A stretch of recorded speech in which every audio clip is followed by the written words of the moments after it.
લાંબા સમયથી કાર્યરત કોન્ટ્રાક્ટ કર્મચારીઓ માટે આખરે ફાઇનલ ચુકાદો જાહેર કરવામાં આવ્યો છે. સુપ્રીમ કોર્ટ દ્વારા કરાર આધારિત કર્મચારીઓ માટે, કોન્ટ્રાક્ટ કર્મચારીઓ માટે કે પછી આઉટસોર્સ કર્મચારીઓ હોય તેમના માટે ઐતિહાસિક ચુકાદો આખરે આપી દીધો છે. આ ફાઇનલ ચુકાદામાં સ્પષ્ટ કરવામાં આવ્યું છે કે લાંબા સમય સુધી કામ કરનાર કર્મચારી હવે કાયમી ગણાશે, તેમને છૂટા પણ કરી શકાશે નહીં. વિગતવાર માહિતી શું છે તે આપણે આજના વિડીયોમાં જોઈએ. નમસ્કાર મિત્રો, સ્વાગત છે તમારું અમારી યુટ્યુબ ચેનલ. મિત્રો, સુપ્રીમ કોર્ટ દ્વારા આખરે દેશભરના કોન્ટ્રાક્ટ કર્મચારીઓ માટે ઐતિહાસિક નિર્ણય કર્યો છે. દેશભરના લાખો કરારબદ્ધ અને અસ્થાયી કર્મચારીઓ માટે સુપ્રીમ કોર્ટે એક અત્યંત મહત્વનો અને રાહતદાયક ચુકાદો આપ્યો છે.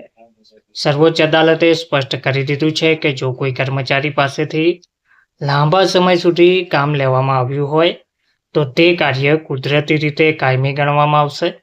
જસ્ટિસ મનોજ મિશ્રા અને જસ્ટિસ મનમોહનની બેન્ચે જણાવ્યું હતું કે લાંબા સમયની સેવા જ એ વાતનો પુરાવો કરે છે કે તે પદ પર તે કર્મચારી નિયમિત નિમણૂકની જરૂર હતી અને તે કર્મચારીને રાખવામાં આવેલ છે. આ કેસ કાનપુર નગર નિગમના સ્વિચમેન કર્મચારી સાથે જોડાયેલો છે, જેઓ વર્ષ 1993 થી 2006 સુધી સતત કામ કરી રહ્યા હતા. અલ્હાબાદ હાઈકોર્ટે આ કર્મચારીઓની વિરોધમાં ચુકાદો આપ્યો હતો, જેને સુપ્રીમ કોર્ટે રદબાતલ ઠેરવ્યો છે. અદાલતે કહ્યું છે કે જ્યારે કોઈ વ્યક્તિ 12 થી 13 વર્ષ સુધી સતત સેવા આપે છે, એક જ જગ્યાએ કામ કરે છે, ત્યારે તેને વૈકલ્પિક કે અસ્થાયી માનીને અચાનક નોકરીમાંથી કાઢી શકાય નહીં. તે કર્મચારી સાથે અન્યાયની નીતિ જોવામાં આવશે. એટલે કે આ કર્મચારીને કાયમી તરીકે જ ગણવો જરૂરી બનશે. નગર નિગમે કર્મચારીઓની હાજરીનો રેકોર્ડ કોર્ટમાં રજૂ કર્યો ન હતો.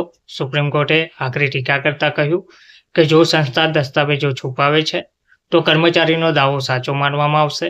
સુપ્રીમ કોર્ટે પ્રભાવિત કર્મચારીઓને તાત્કાલિક નોકરી પર પાછા રાખવાનો આદેશ આપ્યો છે. જોકે પાછલા બાકી વેતન અંગે હાઈકોર્ટને ફરીથી વિચાર કરવા જણાવ્યું છે, જેથી એ જાણી શકાય છે કે નોકરીમાંથી હટાવ્યા બાદ કર્મચારીઓ અન્ય ક્યાંય કાર્યરત હતા કે નહીં.